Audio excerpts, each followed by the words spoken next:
Well, I'll tell you what. I got home. I was waiting to do my opening. I get home. It's 2 o'clock.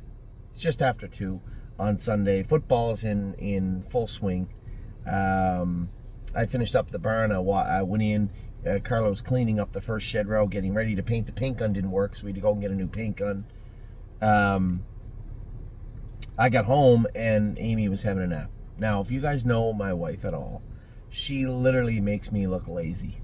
She is a hard-working lady, and I just wasn't going to wake her up, so I left her be. I don't have to race till tonight, so I said, you know what, I'm going to get this video done and see how it looks, and then go watch the rest of the football game. Now, this week, my hope was, if you'd asked me at the start of the week, all right, Anthony, what do you want to see happen this week? Well, I want to see a good showing in Delaware at the Delaware County Fairgrounds, Little Brown Jug Week from our horses. Somewhat happened. The two biggest letdowns, obviously, were the breaks by Yearling Hall and by Judy's Money. Those were crushing, as I thought those were our two best shots of the week. Now, Cherry's girl, who I didn't expect to win, did. And that was very, very happy with the way that she raced. And, you know, when I look at the race from Aunt Lily, when I look at the race from Freedom Hill, they both raced great. Uncle Danny, Supermind, Emerald Tom, all raced as good as they could. And then Cherry's girl, Highest Honors, and Rico Tubbs, they all raced as good as they could also. So the whole week was full of horses that did the best they could. And then two breakers. And that was hard to take. And then I said, if you'd asked me in the middle of the week, all right, what's going to turn this around? Well, obviously, a good race from Perfect Thought. Man, that was a tough one. Made a break. A filly that has never shown any proclivity to making any sort of breaks. Like, she's never ever done that before. So I'm not really sure what took place, but, you know, the quarter was pretty snappy. I don't know what would have happened after that. I'd say that race was sealed somewhat when the draw came out, and most definitely when the quarter popped up 25-3 for Burke's filly, Luadipa. Man, Ronnie must have just been licking his chops, and then to see the only filly on paper, aside from Dea, who could even tussle with her, make a break, well, it was definitely the week of Ronnie Wren, that's for sure. And not to say anything about Ronnie, he deserves it. You know, great guy, great family guy, real weird makeup. You know, Ronnie's a lot like the only other guy I know like Ronnie Wren is Scotty, right? Everything is business, business, business, and you get the sense when you talk to them they love racing, but quite frankly, if racing ceased tomorrow, they just go do something else. And and that's not to say that they don't have that deep love of horse racing. They do, but their ability to surgically remove it or remove their feelings is unlike anything I've ever seen before. And I have a great respect for both of them in that regard, because most of the people, me most definitely included, it would be like fracturing your soul to not be able to race. And you know, listen, Ronnie and Scotty, both great guys too. Very, very good people. And to see them have the week in the summer they've had. Scotty didn't have the night he wanted. I didn't watch the rest of the races, so I don't want to be too presumptuous. But I'm sure he didn't have the night he wanted to Saturday, but he put on some kind of show in Indiana on Friday. Guys like Scotty and Ronnie too, doesn't matter what happened yesterday, good or bad, they'll come out swinging the next day. It's really hard to get guys like that in a slump, because they have the ability to completely turn a page. I mean, you might hear me say, you know, you got to turn that page, you got to move forward, but it's always eating at you, right? You have a bad day, a bad week, a bad month. It lives rent-free in your head. And these guys, it's just so hard because they have that ability, right? So great job by him, Little Brown Jug, to kick it off, and then to win with Luadipa last night. Man, he has had some kind of week, some kind of year. So congratulations to them, and we'll just continue to sit over here and lick our wounds. The racing, as much as we love it, is, I've said it a million times, it's not kind sometimes, and it's a bit merciless. But looking back on our week and not having to compare it to Ron Burke's or Ronnie Wren's week wasn't the worst week, right? And let's go through a little bit of it. Yearling Hall made the break, Judy's Money did, but Aunt Lily and Freedom Hill both raced very, very well. Monday of Little Brown Jug Week, Emerald Tom, Supermind, and Uncle Danny all raced as well as they could. Tuesday of Jug Week, and quite frankly, I cost a second trying to win with Uncle Danny. I kind of stretched Chris Lems. Had I known his horse was that good, I probably would have just relented the front end and given it to him at the quarter pole and saved some of our diesel fuel for later on in the mile. And he come up a little short and got picked off for second. Wednesday was our only win of the year. I think every year we've won a race at Jug Week since we've been down here. I was, as I said in the interview, all but reserved to the idea that we weren't going to this week. And Cherry's girl pulled it out of the fire. Man, she raced very, very, very good. Really impressed with the way that filly raced. Highest honors race, good as he could coming in off the virus. He's just got to go to the field, but he's going to be some kind of a nice little horse to race as a 3-year-old. And then Rico Tubbs definitely put up the best race of his life. Finishing third to 2 sire stake horses at the very least. They both showed Grand Circuit events, but at the very least they were solid sire stake horses, and Rico Tubbs hung with them for most of the mile. Thursday was pretty soft. Friday was J.K. Mega raced good in finishing second. Fair and square, he was beat by the horse that won the race, and that horse owned by one of our own, Hutchison Harness. That Captain Treacher's colt looked very, very good. J.K. Mega raced good to be second also. I like this horse's future. The good thing about his future is it doesn't have to be as bright. We didn't pay that much for him, and in fact, if you're just looking at money in, money out, he's almost half paid for. Well over a third paid for, let's say that. Allure, another nice filly. Man, that was a hell of a mile from her. You don't see trotters race like that, scream from the inside, coming from 6th in the passing lane to win the race at Northfield. You can count wins like that on your fingers at Northfield Park in a year. And Allure definitely looked good. In fact, looked so good, she punched her ticket over to Ontario. I think that filly can trot with the non-winners of 3 crew. With her allowance as a filly, she gets at 1, if not 2 starts in there, and then we decide where we have to go with her from there. But man, she looked very, very good the other night. Woodmere Betcha raced good, and then that crushing defeat from that break out of nowhere from Perfect Thought just took all the wind out of my sails last night. I got into bed to watch some baseball, happy that Woodmere Betcha raced good, and just waiting for Perfect Thought. Didn't know what kind of trip she'd have. Had a pretty good idea how Scotty was going to drive her, but then that break just kneecapped me. At first, as I said in the video today, at first I was angry because she made the break, and then almost immediately the other side of my brain was all, you don't see horses make breaks like that very often. It looks to me like she might have hurt herself. And then just happy to hear from Megan after that she didn't. Obviously, we have a very talented filly heading into the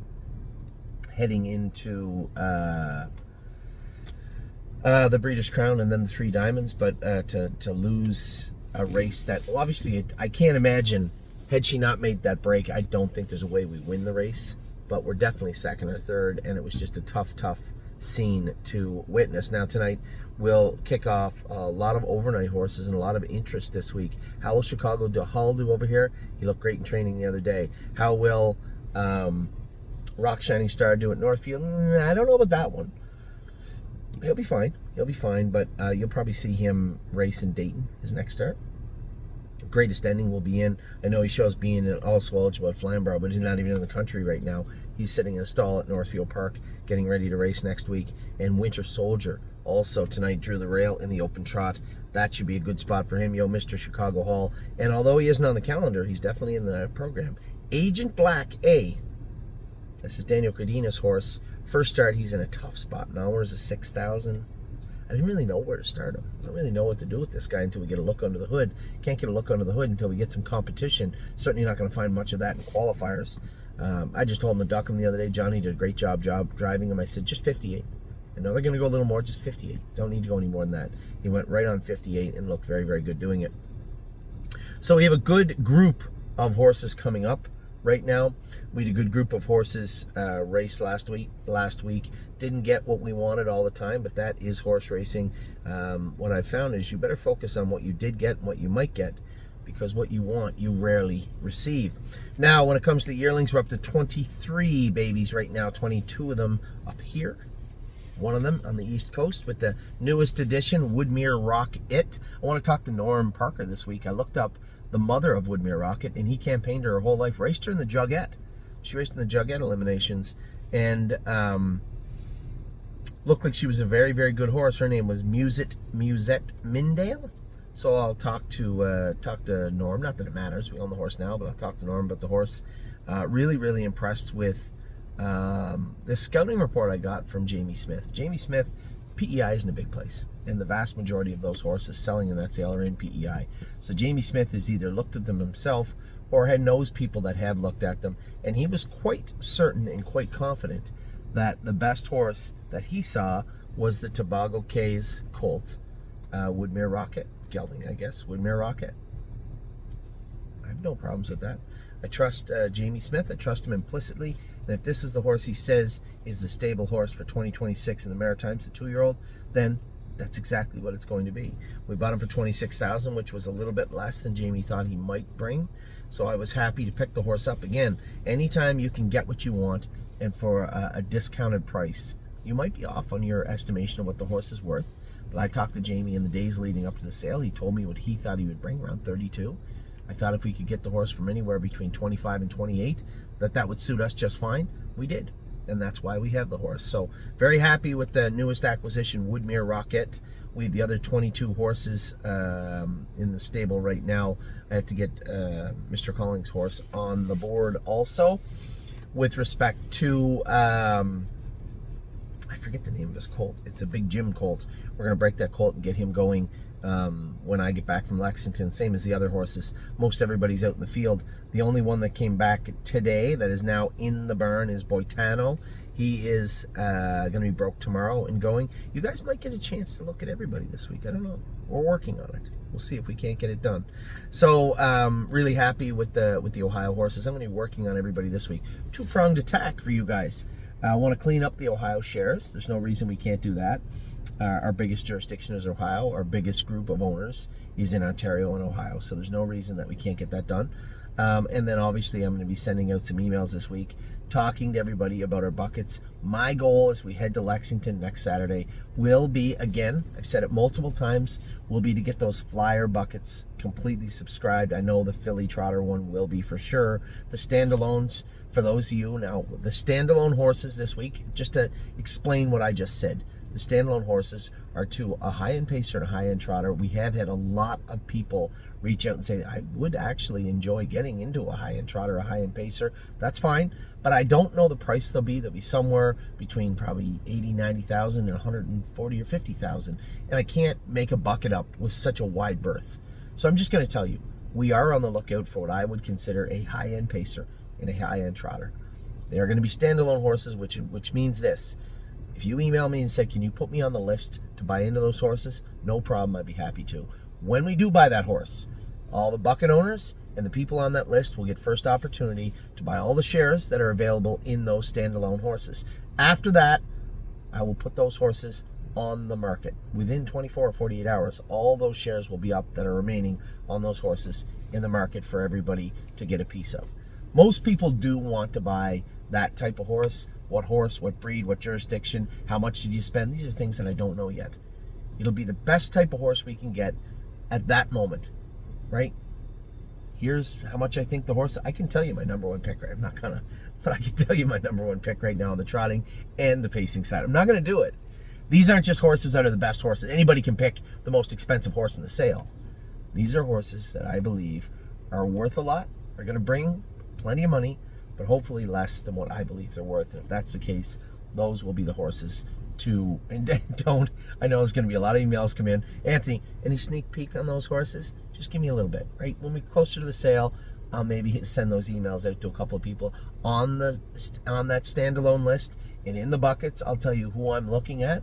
I can't tell you who I'm looking at to go in the flyer bucket. That is right in real time. I believe this horse is worth X. We are about to buy that horse for 50% of X. That's a flyer horse, so that's a real-time bucket. But when it comes to the main one, this is a horse that I believe is worth 50. We are going to pay 50, and I am going to be happy to do it. That would be a main bucket horse, and then the standalone horses, the trotting fillies speak for themselves. And the standalone horses are, I don't know how much they're going to be. I don't know who they are. I can tell you, I have a list. We'll see. closer to the sale, maybe I'll unveil it to you, but not a week before. There's no shot you're getting that. So that's what's going on with the buckets. I would really appreciate it if you're interested in getting involved and you're interested if those types of things interest you. I'm going to be sending an email out to a lot of people with a video link tonight. That would be my goal. My goal this week is very simple. Win as many races as I can, first and foremost. Secondly, I would like to sell out as many of the Ohio breds as I can. I will tell you right now, there's a couple of shares left and a few horses that are still left over. People had spoke for them, but they had moved themselves around to other Ohio horses and said, hey, can I move my shares from here to there? Yeah, okay, that's fine, not a problem. You've seen chunks of the Ohio breds disappear. That was that mechanism in work, right? That's what it's doing. So there are shares, I can tell you right now, just because I saw the name, Spring Ice. There are a few more shares of Spring Ice, and I'm going to post them publicly this week. I don't think there's a whole bunch of anybody else on the back end. I'm going to have to ask Wendy and look. But I know that there was some shares where one person had asked to be moved to another Ohio bred. They liked the horse, but would you mind? And I said, yeah, I don't care. That's fine with me. I have no problem with that. We're like 9 months from racing them. How would I possibly know? It's perfectly fine with me. So that we'll put those horses, if there are more shares. I know there is a few shares of what did I say, Spring Ice, and we'll probably put those up. But I'm going to work hard all week to hopefully partner up with many of you to get those shares done. What shares? How many shares are there here? For a lot of the babies, somewhere between 17, 19, 21. That seems to be the norm. Woodmere Rocket still has 56. I have a video for our maritime clients. I'm going to be sending you a video about him, trying to clean those shares up also this week. And then I get it. Cover My Short, you're going to leave half of him alone. Boitano, you're going to want to get a look at him. No problem whatsoever. That's my job. I suspect when you get to sink your teeth into, I can't speak for Boitano. I haven't seen him other than briefly. I'm going to see him tomorrow. He's going to be broke tomorrow. You might have a video of him tomorrow. But Cover My Short, I don't have to preach any of them. You guys are going to see for yourself soon enough. But my job would be move most of these shares out throughout the week. That would make my job easier because we have to write a check for those horses when I get to Lexington. And when we're in Lexington, I would like to have that flyer bucket. If you're interested at all, the flyer bucket, there's 2 buckets. They're both 50, bucket A and bucket B, and nothing differentiates them. I wanted to split them up so that everybody could be financially involved. If you buy 1 share in bucket A and you like a horse in bucket B, I'm sure we can work something out. I'm not that worried about it. Well, unless there's no shares left. But my goal will be to sell both of those buckets out. Work on the main bucket. The filly bucket's gone already. I guarantee you if I pick the phone up and call 8 people, the entire filly bucket will be gone. So what I think there'll be shares available in at the end of the sale in Lexington, from me to you right now, there'll be shares left in the main bucket. You'll be able to buy shares of those horses. There'll be some shares left in the standalone horses. The flyer buckets will be fully subscribed, as will the filly bucket. That's my prediction from me to you. That would give us somewhere between 12 and 15 yearlings at Lexington, which is more than enough. And a great start as we head into the latter part of 2025. You know, every year I get emails on both sides. Geez, Anthony, I can't believe you got so many horses to the races and none of them get injured. That's really something to hold, to really be proud of. And then, that's wonderful. I appreciate that. But you always get the other one. I know you got Perfect Thought. I know you got Jailbird Jog, but a lot of mediocrity sprinkled around. And I get it. That's people either being blunt. I didn't even get the odd rude one, to be honest.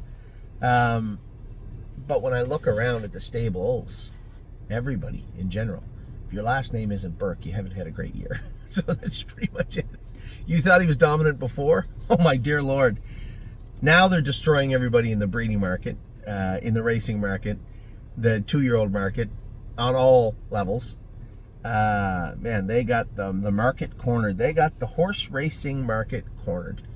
And it's something to watch, that's for sure. The filly was great the other night, and something we're all trying our best to catch up and beat the Burke Brigade when you can. That's the rabbit. That's the one we're trying to catch, and from time to time we can, but it's tough sledding for everybody. When you look at On Gate, I told somebody the other day, and I'm not naming names because this is just an open your eyes and look, right? on gate and preferred are full of 2-year-old high-priced yearlings, formerly high-priced yearlings, that are being sold because they just didn't make it, right? They didn't make what people wanted. They didn't get to where they wanted to be. That's the reality of it. You guys know that, and that's why I do my best to try and entertain everybody, to try and educate everybody, to make these videos so that everybody feels they're a part of horse racing, because quite frankly, it's a terrible investment. It always has been. And that's the only real, truthful statement made in this industry. I believe we can win every race. I believe we're going to have great horses. I believe our horses are great when we have them. But there's always other people with greater ones, bigger dreams, faster horses. And the only thing that I know I can do is make sure that you are as educated as you can be, to make sure that you are as informed as you can be, and if, God willing, to have as much fun as you can have. That's our job here at the stable, and I want everybody to remember that. We're doing our best to buy horses to beat everybody else's. But our livelihood shouldn't hang in that balance. Now, should it? I've had a great year. Sure, I hate watching people beat our horses. I hate watching horses make breaks and mistakes. I hate looking at races I feel we could have, whether it be me or someone else, could have won and didn't. That's racing. That's what makes this game so special. It makes this game so great. Is that you never know, right? You never truly know. We're going to keep swinging for the fence. We're going to keep trying to buy more Perfect Thoughts, more Jailbird Jogs. And quite frankly, when I look down the list, there is nothing on planet Earth wrong with having a Cherry's Girl, having a Degas, having a Dune, for that matter. It's great to pick up a JK Mega. I'm just going through the list right now. Judy's Money. What's wrong with having a Judy's Money? There's still tons of hope and dreams left in Leland, Hanover. My Name is Swaney. Bargain basement purchase that did well, won a race, was competitive in many of the races she was in. Rico Tubbs. What's wrong with having a Rico Tubbs? Nothing that I know of. Supermind, Sweet Lake, Tomboy Strong, Uncle Danny, Xena Kemp. What's wrong with having these horses? None of them are going to win Grand Circuit races. But they're all quality animals. They're going to win races for us. They're going to give us a lot of fun. We're going to have a lot of joy racing them together. And that, in a nutshell, is what the stable is all about. So that is my closing statement to you. We could always have a better year. We could always have a worse year. But for the most part, I think most of us had fun this year. It's not over. We still got lots to do, lots to go, lots to cover before the end of the season. We have 3 horses that are still slated right now to race in the Breeders' Crown. Jailbird Jog, Perfect Thought, Time is on my side. We have 3 horses right now that are on the path to race in the Breeders' Crown. There's nothing wrong with that. You can say none of them belong. Okay, if you believe so. I think all 3 of them have proven at one time or another they belong with the best horses in their division. We still have a number of races, Grand Circuit races ahead of us, some regional finals, consolations, and the sales. So that's my job this week. My job was today to bring you all the information I could. The rest of the week, to try and sell out the remainder of the Ohio shares that I can. Get my number one goal over the next 6 days will be to fully subscribe the flyer buckets in Lexington. If you have interest and you want to help me do that, that would be absolutely fantastic. Those buckets should be up today. Many of you will be getting emails and a video link today. Take the time to watch it, read through the email. If you have any interest, let me know. If you don't, that's fine too. We'll talk to you all very soon. Get back to football. It is a beautiful day here in Brunswick, Ohio. Take care.